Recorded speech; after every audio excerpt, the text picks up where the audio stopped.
And here we are for an episode of Dualistic Unity Raw.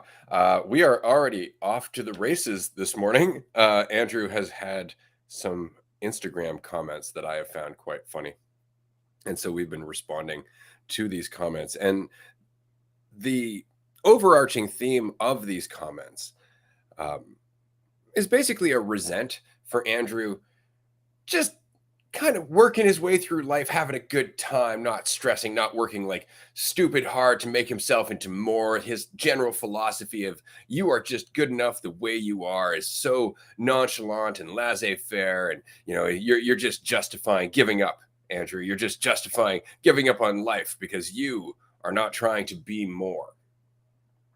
And it was such an interesting comment thread. I encourage you to check it out if you're on Instagram and it happens to be today and you're listening to this.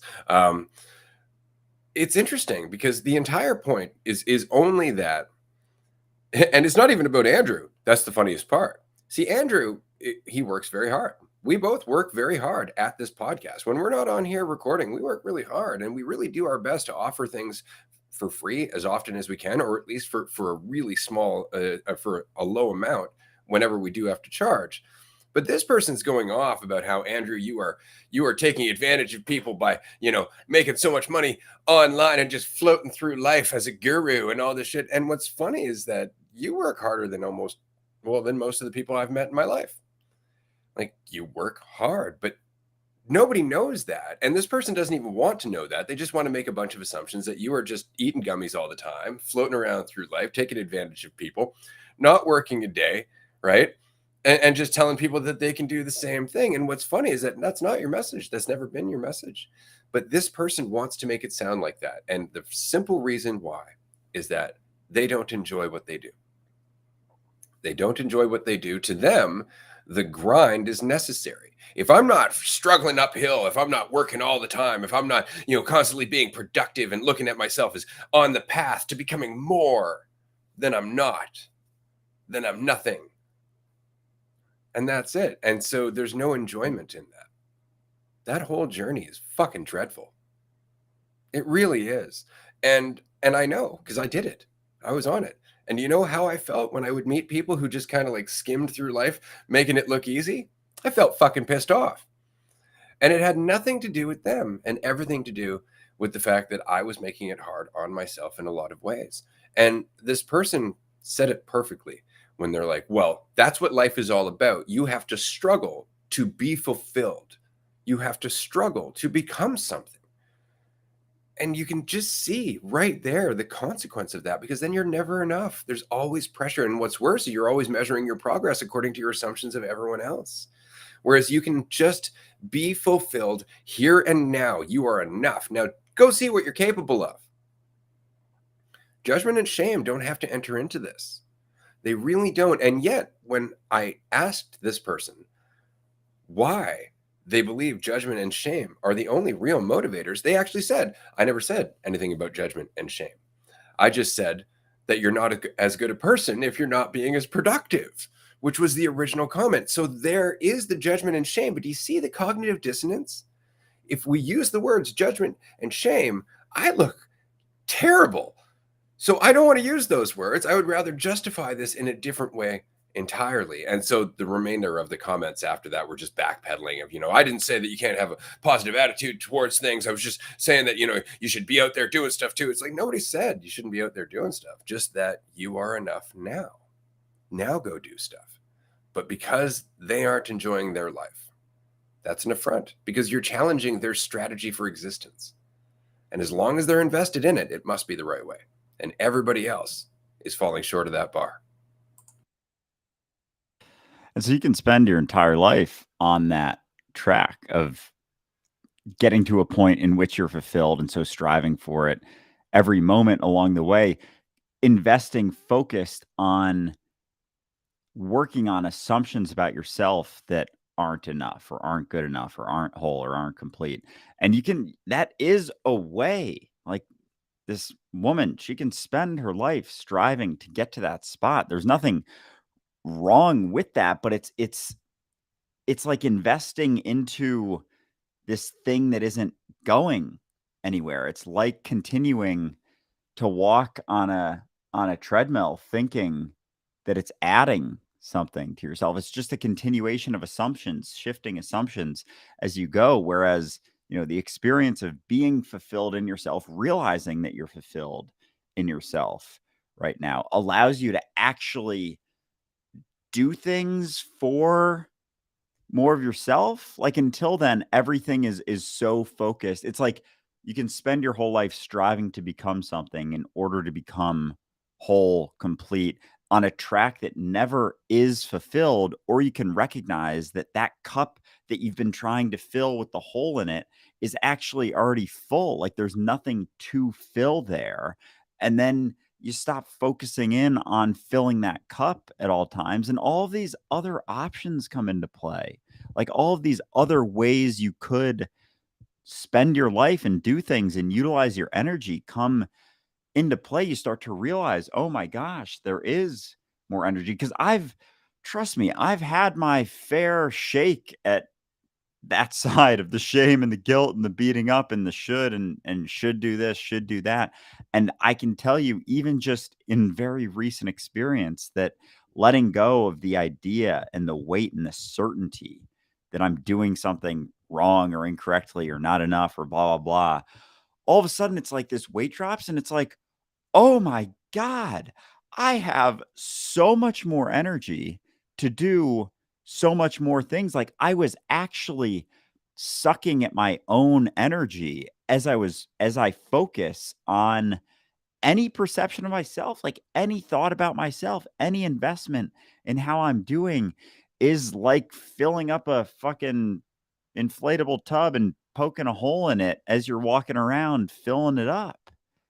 You're never going to get to that amount. Like, you can never utilize your capabilities as you're focusing in on yourself. And as soon as there's a and even the positive focus on yourself, feeling good about yourself, is still a focus on yourself. It's sucking at that energy that's there. Like, it's still sucking at any focus on yourself. So it's any thought about yourself, idea about yourself that you believe is the truth whatsoever, and the focus on it and the reinforcement of it, and the thought that it is actually what it is and that does exist in the way that you think it does, sucks that energy away. And so, and and it's like I'm just realizing, oh my God, there's like another energy pool over here that has nothing to do with me focusing on any degree of how I'm doing. Because even when I'm feeling more energized, as soon as there's oh, how am I doing? Is this enough? Is this enough? Is this enough? And then it's like suppress, suppress, suppress. And it's like, no, I don't. You can just keep going, keep doing it. And it's more, I mean, it's fun. It's way more fun. It's so much more fun. And I'm starting to get more of that feeling of, like, at night, like last night I fell asleep doing some stuff, and then I was like, oh, I should go to bed. And I was like, yeah, I don't really want to. And I stayed up another 2 hours editing a video. And I was like, this is cool. Like, I don't have this rigidity of like my schedule and my things. Even that is a farce. And I know I'm lucky to be able to say, I know people have much more, rigid, structured days throughout their day, but we have a structure to ours as well to some degree. But the fluidity between days, like, it isn't quite as rigid as we perceive it to be. And a lot of the structures of our day and the things we should be doing relative to what we are doing are self-created. They are just maintained by me continuing to think that that's like the right way for things to be, and so much investment in false certainty and control. And then as soon as it seems like things aren't going according to plan, it feels like, losing that control, and then judgment steps in. But if there isn't the idea of that control to begin with, then there isn't so much concern, as it feels like, you're changing, things are shifting, things are moving. You're not, relying upon such a set schedule or, a right way to do things, the rigidity of the correct way. It's just like you're allowing things to play out a little bit more seamlessly with a little less thought, and therefore way more energy. It's funny because, as you know, been a coach for a while, and I've coached people not just in life coaching, but business coaching, entrepreneurship, things like that. And every entrepreneur, every budding entrepreneur I've ever met has always come to a point in their own inner mentality where they just wanted to have more faith in themselves. And so as a result of that, they went towards entrepreneurship. But what they very quickly find is that there's no more 8-hour day in entrepreneurship. It's your life. It's your job. This is your project. It's a all-encompassing thing. And so for a long time, it's just all in everything.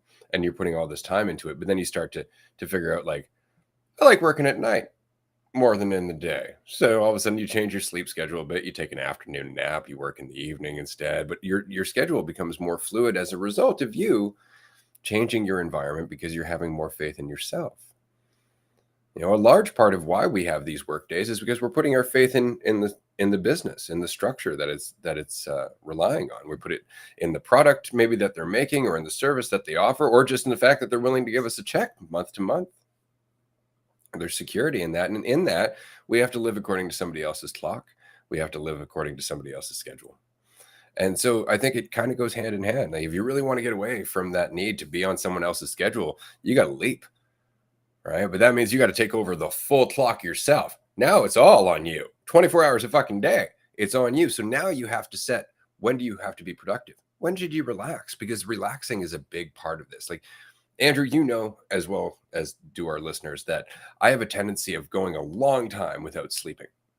I'll sleep very little, and I'll just go for a very long time, and I'll get a lot of shit done. And you can always dip into that pool of enthusiasm. As you've noticed, it's not about trying to be productive. It's about the fact that I can keep going. Why not? I'll sleep eventually. Over time, what I've realized is that you can do that, but your body's still aware that you're staying up for a long period of time. And so it's important to fluctuate. It's not about always working like that all the time. Just because you can doesn't mean you should.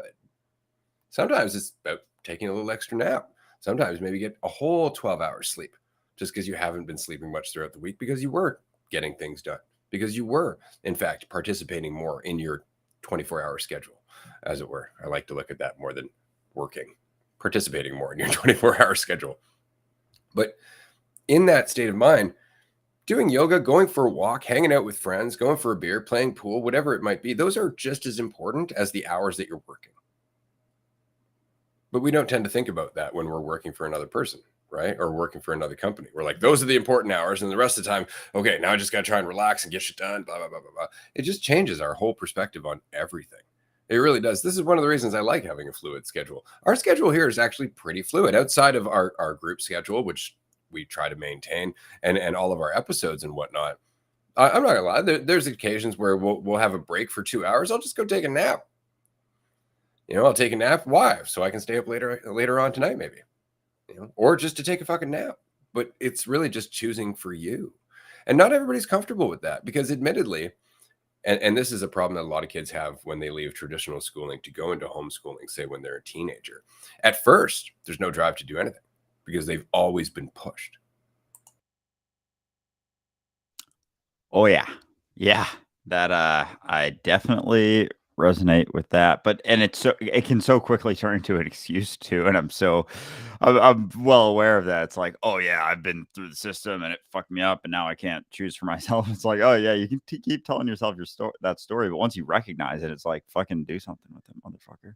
So but it is funny because even with that, there is, there's just certain, and it comes down to false certainty every time, but there's ideas like, for me, when I'm being on my phone still has like a negative undertone, even though like sometimes I'll be sitting there, I'll be like, damn, I've been on my phone for a while. And I'm like, but what was I doing on it? I was editing a video. I was responding to comments. I was getting back to DMs, like that there, but there's still a part. It's kind of like a stigma, like the stigma with weed. And so it's just that everything's kind of informing everything. And if you're finding, focus in something and enthusiasm in something, there's not necessarily guarantee, especially with what we're doing, there's not a guarantee of how anything is going to play out or what's going to hit or what's not. And so there's just the willingness to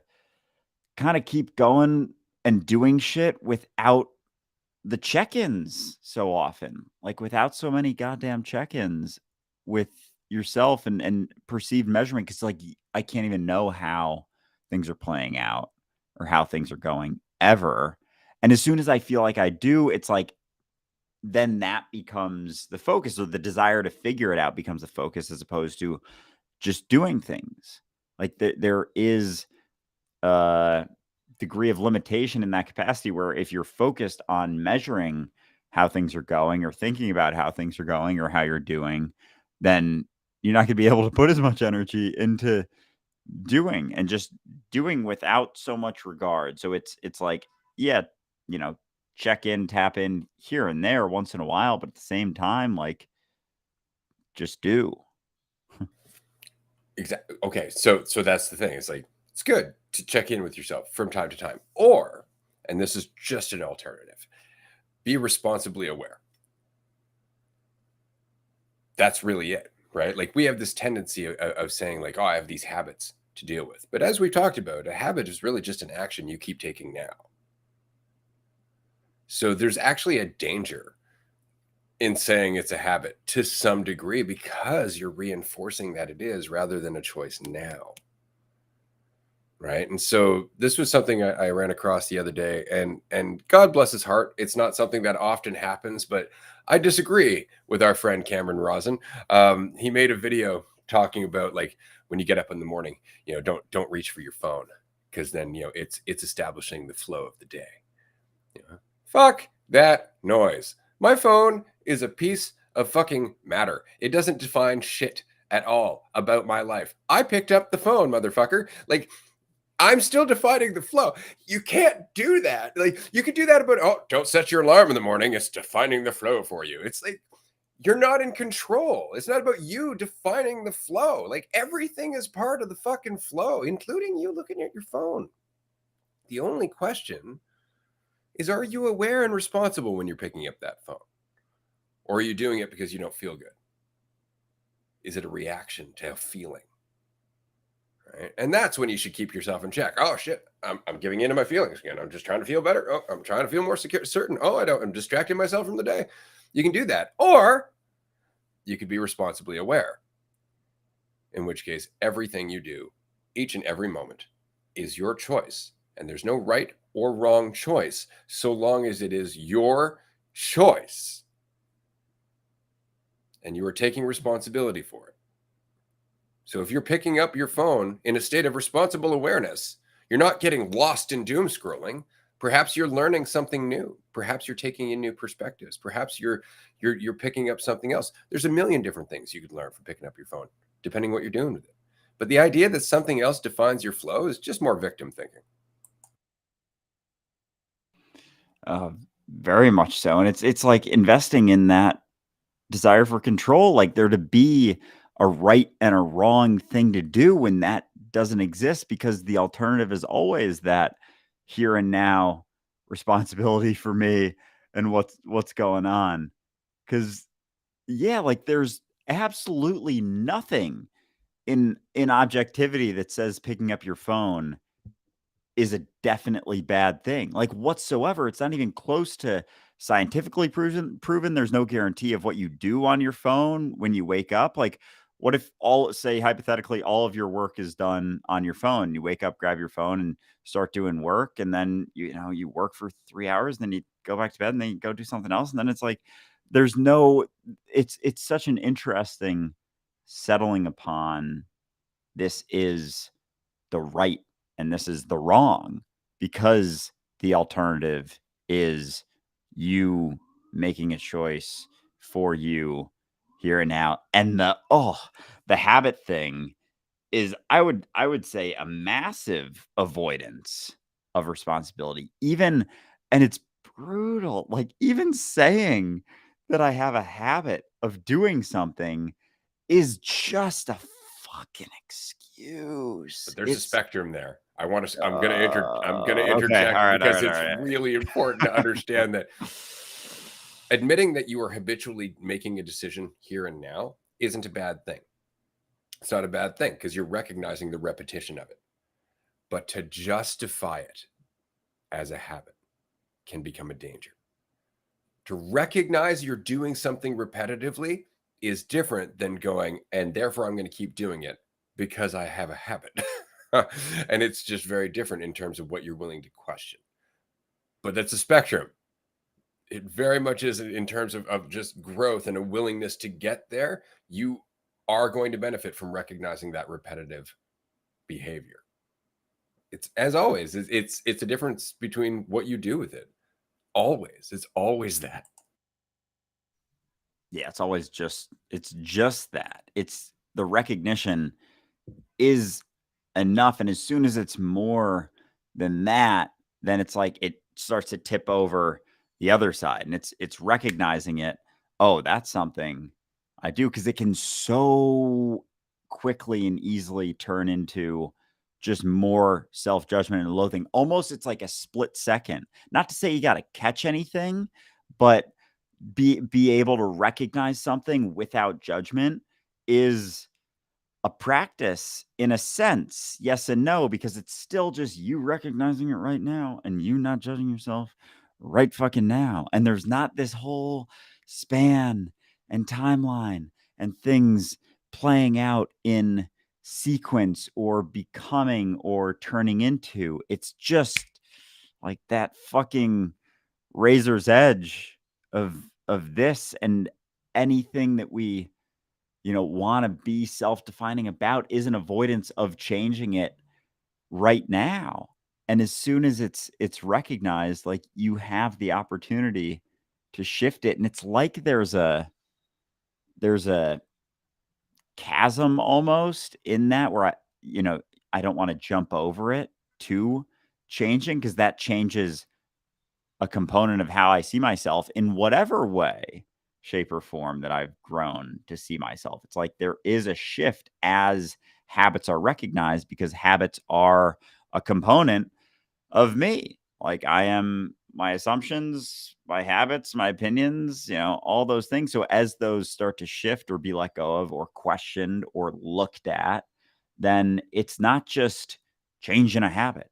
It's you're changing and you're shifting. So of course there's going to be some things that come up, or some feelings that you have about it, or some desire to avoid it. But you continue to experience the consequences. I continue to experience the consequences. So if I don't act on that, then there is going to continue to be the consequences. But once you see it, it's like you're allowed to shift that and let go and change. And the craziest part is that changing is, as much as it seems like this chasm, this discomfort, it's actually relaxing you more, like giving you more of an ability to relax as you allow that change to play out. Just because it's different doesn't mean it's bad or wrong or negative or whatever assumption you want to make about it, because it isn't at all. Like, you can let yourself change, and recognizing that habit can allow you to change and gives you the opportunity, at the very least. I want to take a moment here just because we have some things to celebrate. I'm very excited about. There are only 15 semi-private tickets left for the Netherlands, which means that we are over half sold out on this event. Very excited about this. I have great news, though. One of the people who purchased the third floor ticket, or one of the third floor tickets, because there are 2 shared rooms on the third floor. These tickets are less than $2,000. This includes your meals for the week and all of the party accessories. Let's just say these tickets are we're really excited to be able to offer these tickets on the third floor. Well, one of our guests is upgraded to a semi-private room as of yesterday, and so we actually have one more third floor bed available. So if anybody would like to join us, definitely consider coming to the Netherlands retreat. This is November 11th to November 19th. This is a full retreat, as you can tell from the length of this retreat. We haven't done one of these since April of this year. We've done 2 previously, and we've done a bunch of mini retreats, but this is the full game. This is the absolute full experience of sharing the universe with Andrew and I, being in eternity with us for an extended period of time, eating some awesome food, having incredible conversation, and being surrounded by just beautiful scenery. If you haven't checked out the details, do check out the details on the website, dualisticunity.com. So I wanted to say that quickly. Secondly, as Andrew and I have been putting in a lot of work into making this possible over the last week, you can now listen to the Dualistic Unity podcast ad-free on Apple Podcasts. There is a subscription offer now, monthly fee, and there are no more ads. And you are supporting the podcast through that monthly fee. You're helping out in terms of keeping us going, helping us provide resources for the community, helping us plan more events. Because, of course, now after the Netherlands, we're thinking about a music festival or a concert, probably in California. We're going to make that something that's, I guess we'll explore that on Patreon in the near future. But the Netherlands retreat and Apple subscriptions, just incredible. And lastly, we're over 1 million views. Since the beginning of the Dualistic Unity podcast, we have had more than 1 million plays of all of our episodes. Thank you so much to everyone who's been making this podcast what it is, who's been helping the community grow, who's been telling people about it, regardless of how they might feel about you telling them about it, because I'm aware that conversation is not always welcome or expected from people who are just going about their average day-to-day life trying to be better than everybody else. And so we really appreciate the ripple that you are and just how quickly this is all growing. It's just fantastic. We appreciate you being here. Fuck yeah. Appreciate you very much. It's been quite the journey, and it's only getting, I feel like it's just getting started every couple weeks. Get that feeling that it's just getting started. But yeah, that Netherlands retreat's gonna be fucking something else. I'm very excited. I'm having a lot more fun with with all of this. If you know, couldn't tell, because yeah, it's so funny how much it just comes down to my own perception of what's going on and what I think I'm dealing with. And there's like a assumption and prior, like that thing we were talking about yesterday with prioritizing the entirety of you and being willing to utilize, not take yourself so seriously. Like, I've had so much resistance to letting go, in the sense of, like, I take myself very seriously, and I took myself very seriously. And like, to the point that it's like I never allowed myself to stumble, like never allowed myself to run fast enough to fall, in a sense. Like, been at like a walking pace, or maybe a jog pace. But that feeling when you're just, especially like going down a hill, and your legs are just turning, and like you're gonna fall, and it's gonna happen. But there's nothing wrong with falling. You don't have to judge yourself for falling. And it's like, oh gosh, it's so funny how it's funny, and also, I don't know, I guess understandable and crazy and absurd, just how, like, the degree to which you can take yourself seriously out of fear of something that you can't even know. Like, I was straight up, I've been seeing myself from so many different perspectives. And like, one of those solo thing episodes I did, I was rewatching a little bit of one, and I was like seeing myself as a different person. Like, I was looking at myself and seeing, oh, that's not how I see myself, and even how I look, sound, act isn't seen in the same way. Like, I was looking at myself and like didn't recognize, or it was almost like seeing an old friend, and a friend that I beat the fuck out of for a long time. Like that hit me too, how poorly I treat myself. Like, how brutally, terribly. And if I had a Can friend you imagine who treating someone else like that? I couldn't at all. Like, a constant, it'd be like, fuck off. What the fuck are you doing? Why are you such a piece of shit? Like, holy shit. I was seeing that like, "Oh my god. I could be a little easier on myself. You and everyone else, buddy. Oh my god." Oh, it's It's crazy. It's crazy what we say to ourselves. it's fucked. And there being no guarantee. What so even in things like because I knew as I was talking through this like 20-minute thing episode I recorded, like I knew some of the stuff that was going on in my head or like things I thought as I was thinking and speaking. And there was a point where I was just like kind of got to the end of my spiel and or like kind of forgot what I was saying in the moment. And as I was watching it, I knew that's what was going on in my head, but I could not see it in my face. Like if I when I paused, it just seemed like a casual pause to ponder something. Meanwhile, I knew in my head that I was going through this whole whirlwind, and yet there's no indication. So even as I'm living my life, as things are going on in my head, there's no indication that any of that is being seen whatsoever. And so I'm fearing a thing happening that isn't even guaranteed to be recognized, even if I look at it in that way. Even if something plays out and I judge myself, there is no indication that anyone else even saw it.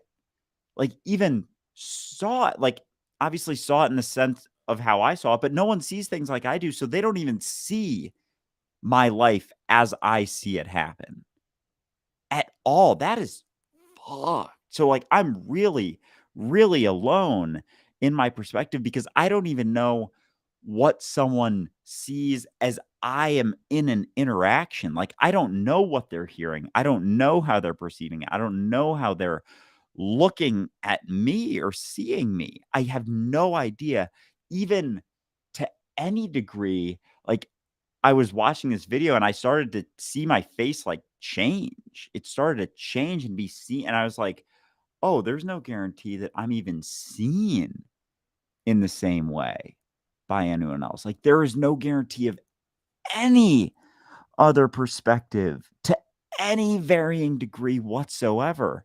And so it is all just me. It is all just my judgment. It is all just my assumption. It is all just being maintained by me right now. And there's no guarantee of even the tiniest smidge of it beyond myself. I would like to say this with a certain degree of confidence after thinking about this for over half my life.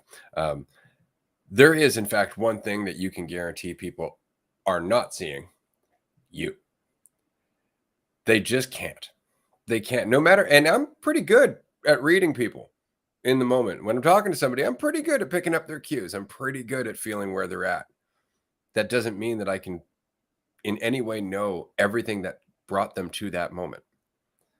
Right? Like we're so quick to look at somebody's reactions and not understand that those reactions stem back a long way from a lot of other assumptions. People are really complex. People are really complex. And it's really just the fact that I want to feel like I know them that convinces me I do. That's all it is. I want to feel that people are judging me because that validates the fact that I'm afraid. Right? That's it. Like I'm afraid. There's got to be a reason. It's like, now you're just afraid. There's just fear. It's always there. You can turn it towards anything, but you're always going to make an assumption that that's something to be afraid of. You're never going to know until it pops up, and then you're likely going to get through it. But people, we don't know them. We don't know who they are. This is the problem, is that we make assumptions about people, not recognizing exactly that their life is as complex as ours was and is. There's so many twists and turns, but again, it really comes down to whether or not you're willing to accept that you are such a complex being. Right? Can you accept that nobody can possibly understand where you're coming from? And in that, empathize with the fact that everybody's in the same boat? Oh man, that's a great question.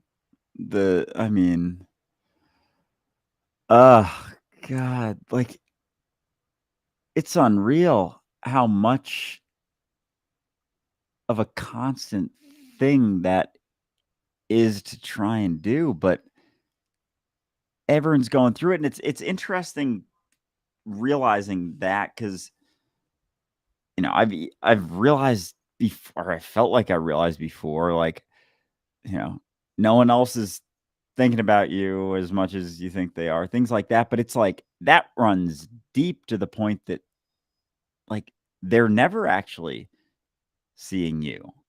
Like, the you that you are cannot be seen in any way, shape, or form. So there isn't, so any desire to be I can see seen in a that though. certain way. Yeah. Yeah. And so any desire to be seen in any way, shape, or form is just, an investment in control, like an investment in being seen in a way that you think is best, that isn't even remotely, it's not even like close to it. It's just not it at all.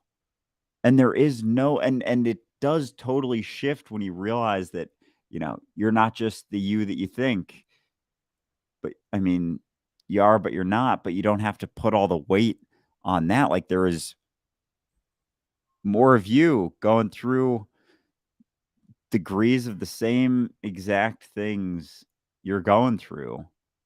And so it's not about not going through it. It's not about overcoming any of it. It's about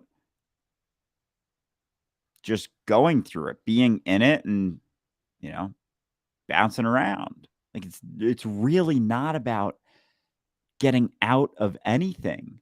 And I think that sometimes is what catches me, is like, I should feel better.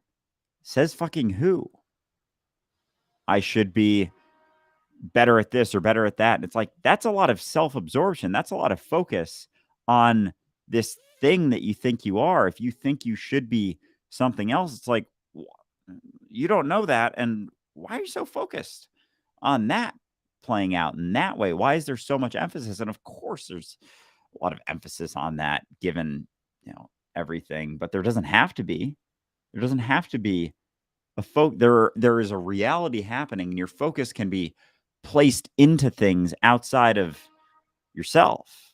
Like, majority of your focus can be on what is happening, as opposed to where you think you're at relative to what's happening, or where you perceive yourself to be, with this constant focus on some fucking idea that isn't even, like, when you look for it, it's not even there. It's like, I'm creating it as I go, but no one could even know your own idea of yourself that you maintain. And so there isn't anything, even the only one judging it is you. Ever.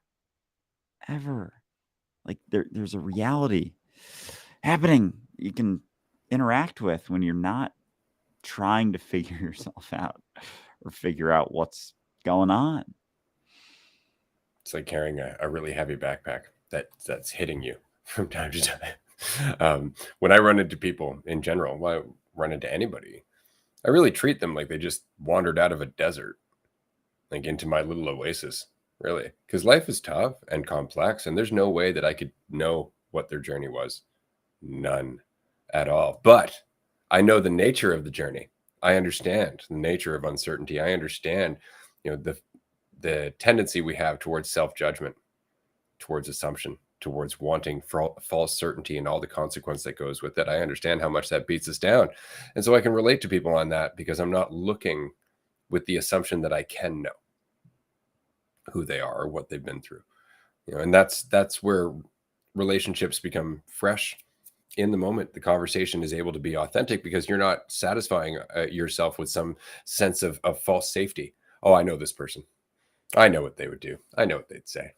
Oh, you don't know shit. You don't know shit. You could have known that person for 20 years. Doesn't mean they don't change, right? And in convincing yourself that they don't, you're doing them a disservice as well as yourself.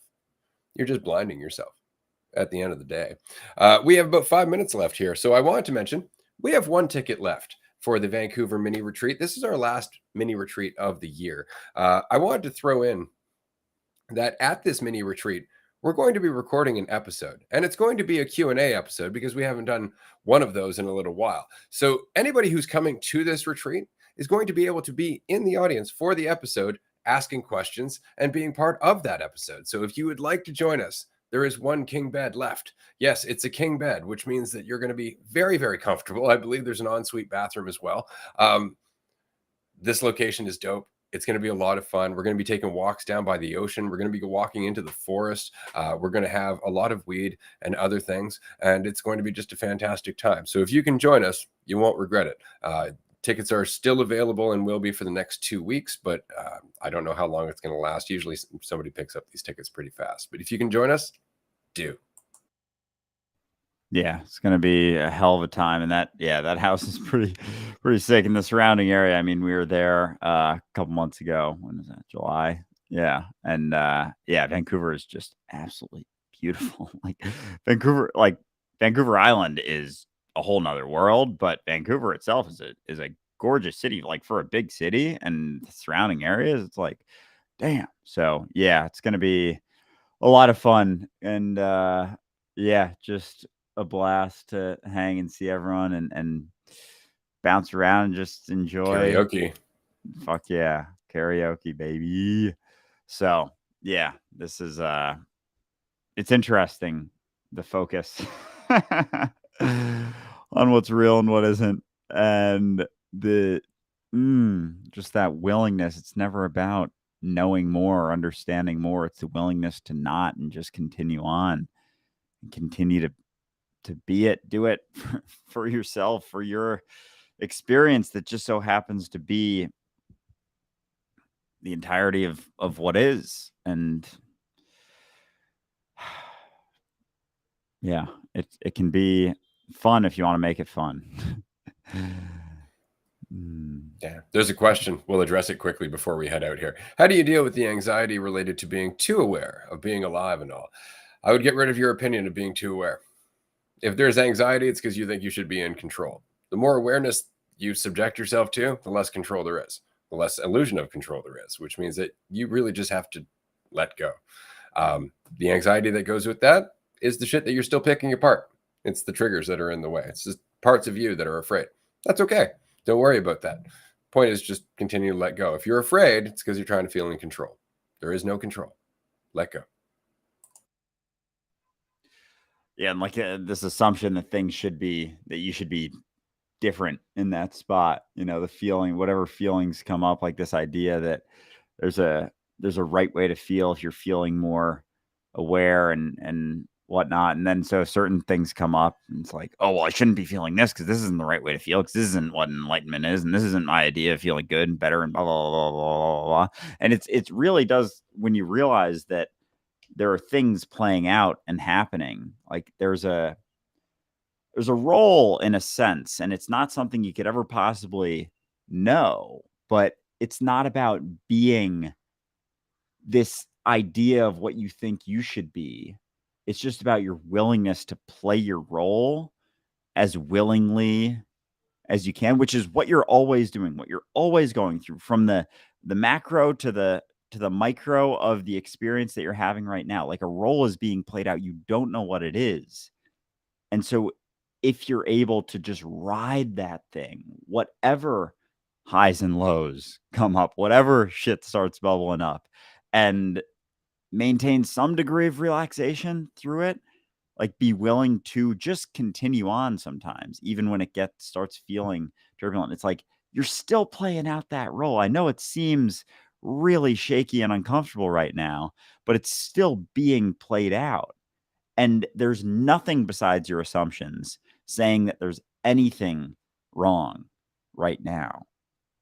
Just your assumptions, just your discomfort and resistance towards, you know, the experience you're having. But things are playing out, and you can never know them, but you can have the faith that they're playing out and that you're being played out no matter where you go or what you do. And that then changes what gets played out. Well, this is the end of our hour. God and the Devil signing off. I just wanted to mention very quickly that Andrew has a new standalone series that's coming up in the Dualistic Unity podcast. It's In the Mind of Andrew, just his ramblings as he goes through his own insights and whatnot. He's going to be sharing that with us while he is traveling over the next 2 weeks. We are not going to see him quite as often in the Patreon groups. He will show up from time to time, but aside from that, I'll be hosting the groups for the next couple of weeks with the help of Amanda and, of course, the community members who are always there to support us. We really appreciate that. But definitely keep an eye out for In the Mind of Andrew, because that's going to be a lot of fun. I'm looking forward to listening to it myself. Appreciate that. And I accidentally published one that I meant to post tomorrow and schedule, because I scheduled it and then I had to change some things and I added that Apple thing that I Go check posted. that shit out. Yeah. So I actually privated it again and scheduled it for tomorrow morning, but I think there was like 200 listens and I was like, oh shit. And I could have just left it, but whatever. So it'll be out, I think, tomorrow morning. And I just got them scheduled for the morning for the next week or two. And I'll keep just pushing out some of those to because I got shit's bouncing around. So it's I'll use that as an outlet for a bit. Fuck yeah. No, I hear that. I look forward to it for sure. Everyone, if you can join us, we're going to be on Patreon in 14 minutes for a tier 2 call. You can get a 7-day free trial, patreon.com/dualistic unity.